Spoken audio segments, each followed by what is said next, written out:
Now, a groundbreaking new treatment for cerebral palsy could be just around the corner, changing the lives of patients and their families. Yeah, a stem cell transfusion from umbilical cord blood is showing remarkable results, but a lack of knowledge and storage issues are limiting its potential. For the first 3 years of her life, Charlotte was unable to walk or talk.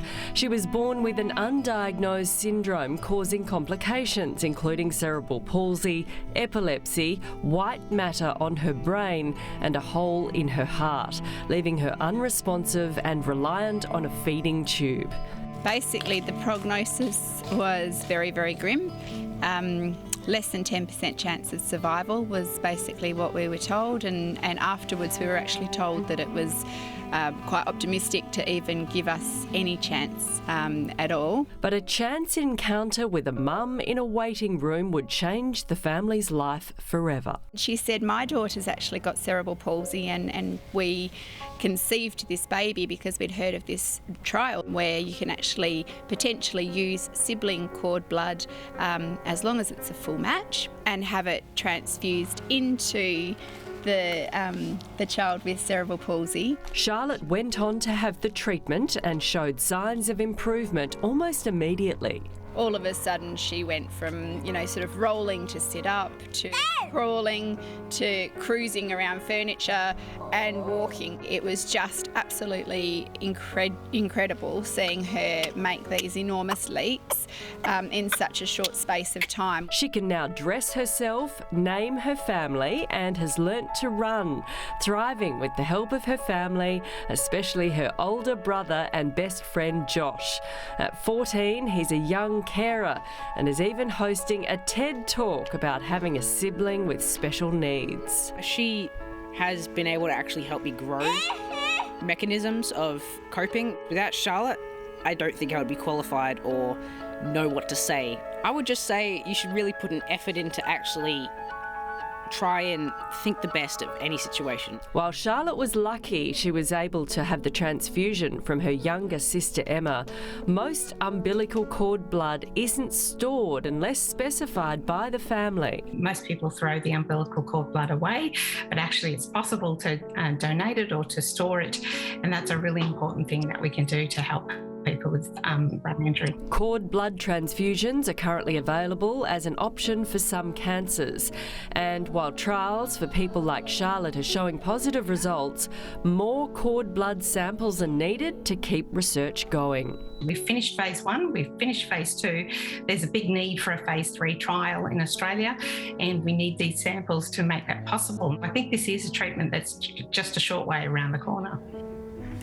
Joining us now, Laura and Paul with kids Josh, Isabella, Charlotte and Emma. Good morning to you all.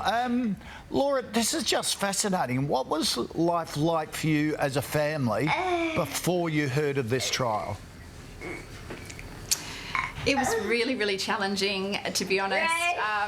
Obviously, having to basically take Charlotte wherever we went, we had to sort of more or less move her to various rooms. She was completely immobile, really intense care needs medically. It was tough on us all, but yeah, the stem cells made all the difference. So how long did the changes take to kick in, and what were the changes? We saw changes almost immediately within a few days following the stem cell infusion, and we just basically over the next few months saw Charlotte go from being completely immobile to just making these gigantic leaps to the point of her walking independently and even running. Do you ever think how different life might have been if it wasn't for that chance encounter with the other mum? Absolutely. I think about it all the time, to be honest. It's one of those things that I was just in a maternity waiting room, pregnant with our little Emma, the gift that keeps on giving, we call her, and yeah, just I think, you know, Charlotte would still probably be propped up on pillows, you know, sort of wherever we happen to place her with toys that we chose for her, as against having the independence and the freedom to be able to move around the house at will. So it's just amazing, even hold a pencil, draw, talk, you know, say some words, and just interact with her family like she does. So it's just improved her quality of life incredibly. Yeah, what a real sliding doors moment, isn't it, that's changed all your lives. So can you, if you're pregnant, can you donate your cord blood? Explain that whole concept to us.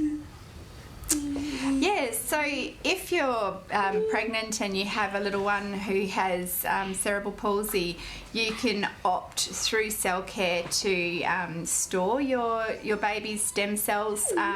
They're just collected from the, you know, once the baby's born, you know, from the, I think it's the placenta, and just basically stored and used basically whenever you can use them, you know, as the treatment for cerebral palsy. So, you know, it's just an incredible option and, you know, solution, I suppose. There's very few options for cerebral palsy treatments, but this is one that just worked wonders for us. Yeah, it's a great story. Yeah. Laura and your amazing team around you, how proud you must be of Josh. What a great young bloke doing his TED Talk.